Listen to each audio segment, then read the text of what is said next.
It's been quite a while since I came and I've done a live. I see I got Waffle House in the background. um, I just wanted to just come and talk to y'all real quickly because I just listened to someone who was talking about how they came from meager means, like they were poor, and they were asking the question about how everybody else grew up.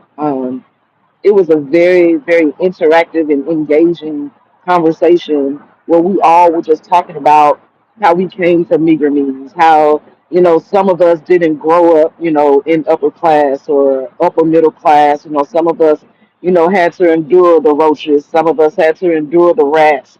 Some of us had to endure, the clothes wearing out and us having to put patches on our clothes because there were holes in our clothes. Some of us had to, endure learning how to save and and really appreciate leftovers and um, just a whole lot of different things.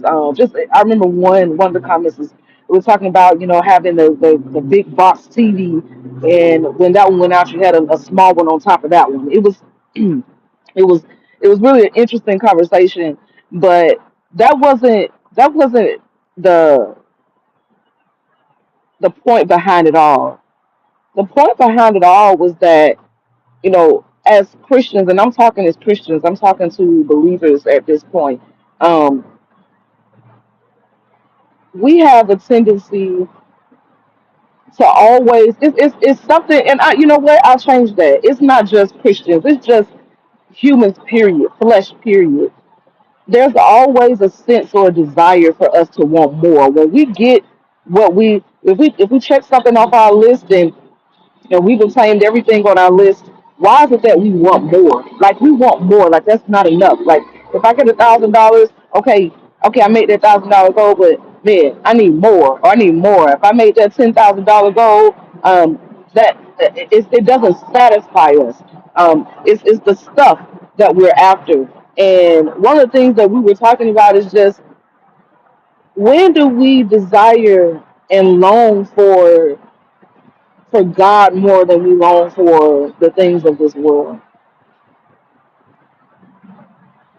I'm not a millionaire. I'm not a billionaire. I'm not, somebody that just, has it to just dish out like that. However, I've come to the realization after even listening to this podcast, um, we really have to get in a place of introspection.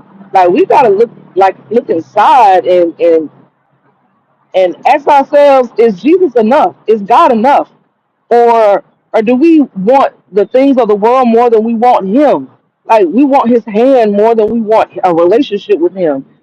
We really have to look inside and really like ask ourselves that question and be honest with us. Like if he never gave us anything else, would we be satisfied? I have been going through one of the most difficult seasons of my life. I've learned how to abase. I have learned how to abound. And for you that don't understand what that means I've learned how to live with nothing, and I've learned how to live with having money in the bank. But I have been going through one of the most tumultuous seasons in my life. Like I just lost the woman who is one of the reasons. Like I know God birthed me into this family, to this particular family, and had this particular person to be an example of Jesus. I just lost her like 30 days ago. She was my grandmother. She was my great grandmother. She had a long life. She was 93 years old. But one of the things that one of the things that I learned from her was that everything that we do, everything that we accomplish, everything that we obtain is to be for the glory of God and God alone. It's not unto man. So why is it that we just continue to go after more and more, like we're never satisfied? I've come to the conclusion that money cannot satisfy me. Relationships cannot satisfy me. People cannot satisfy me. The only person, the only one who can satisfy me is God. He's the only one that can satisfy me.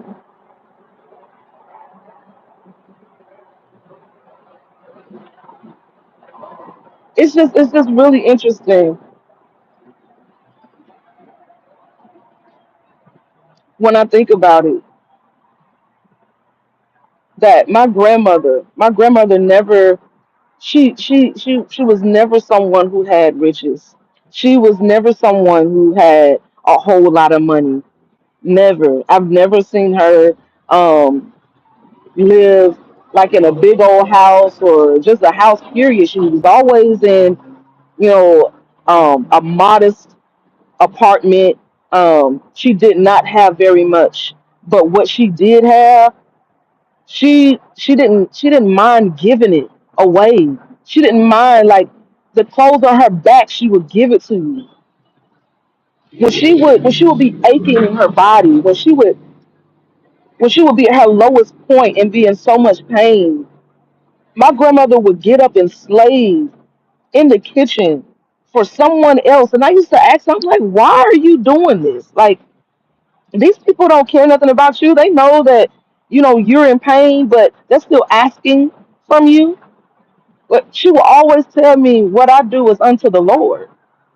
And it took me, I'm not even going to tell you how old I am, but it took me many, many years to understand that what we do, what we accomplish, what we obtain is for the glory of God. It is not to appease ourselves. This is not to say that we cannot live and have a good life or we can't have things, but it's when those relationships, when those things become our God, when those things become something that it's like something that we constantly, constantly go after, and we have more relationship with the things and the people than we do with God. And then when we hit hard times, it's like we get upset with God, or we get upset with, oh, he didn't fulfill his promise. And no, we got to go back. We got to remember. We got to remember. I learned this a couple of years ago, and of course, I was taking in college, is that remembering is a form of worship. Remembering all the things that God has done for us while we have yet lived on this earth. We're not even talking about the things that He's done in the Bible. Just think about the things that we read in the Bible should have us shouting and have us falling on knees and repenting and asking God for forgiveness, but then at the same time thanking Him. But just thinking about what He did yesterday, what did He do this morning? You woke up with breath and life. If you're watching this, whenever you do watch it, you had the ability to log on, you had the ability to stream, you had the ability to have electronics and technology to be able to look at a live. How often do we take time to really thank God for what He has done and what He's doing right now? We're so consumed by getting the next dollar or getting the next bag or getting whatever, like just trying to appease people that has not given us life. It's not the reason that we live, move, and have our being. We're so concerned about keeping up with the Joneses. We're so concerned about, like, how we look in the eyes of another person. But yet we don't take the time to really thank God for what He has already done. Let me tell you something. I have never experienced grief the way that I'm experiencing it now. If I have not known my God, Jesus, Holy Spirit, if I have not known them as a comforter, I know them as a comforter. If I have not known them as to be a provider, for God to be a provider, I know it now.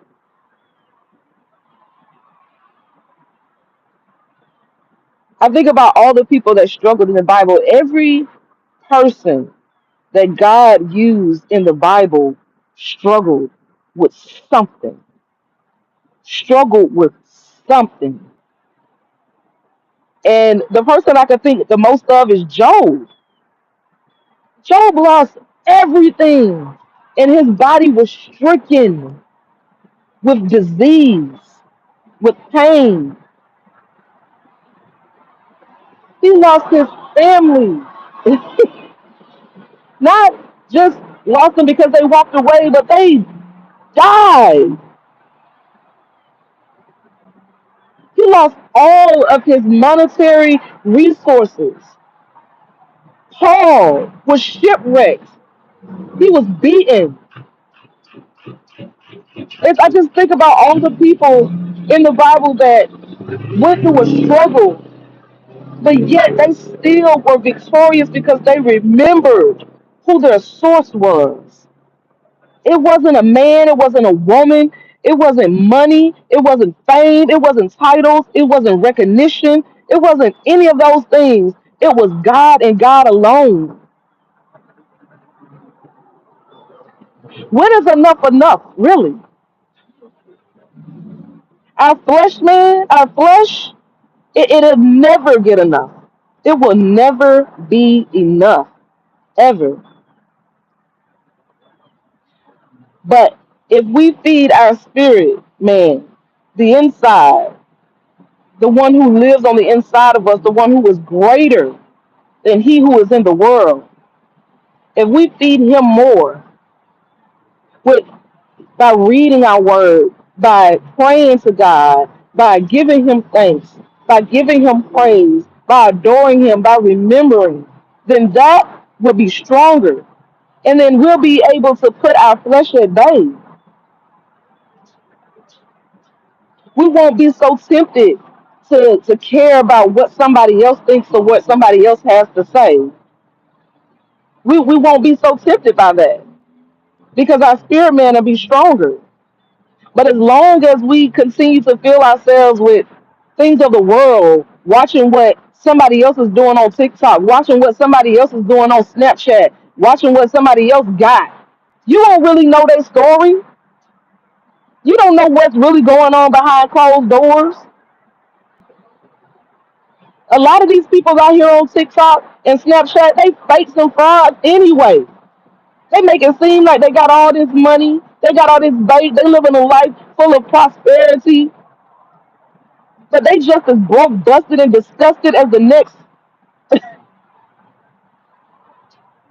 Get on the winning side, which is Jesus Christ. He will supply all your needs according to his riches and his glory. He said, if you ask anything in my name according to my will, that I will give you some. That may not be $1 million in the bank. That may only be, look, somebody was calling me. So, my bad about that. I had somebody call me. But what I'm saying is that get on the side of Jesus Christ. Spend time with him. I never knew that I needed him more than I needed him now. In this season of grief, in this season of pain, in this season of turmoil, in this season of lack, in this season of unlearning, in this season of discerning who I can trust and who I cannot. He has been my rock. He has been my fortress. He has been the reason why I'm able to get up in the morning and keep it pushing. Not because of what I see on TikTok, not because of what I see on Snapchat, not because of what I see on Instagram or YouTube or what all these other social media platforms. It's God.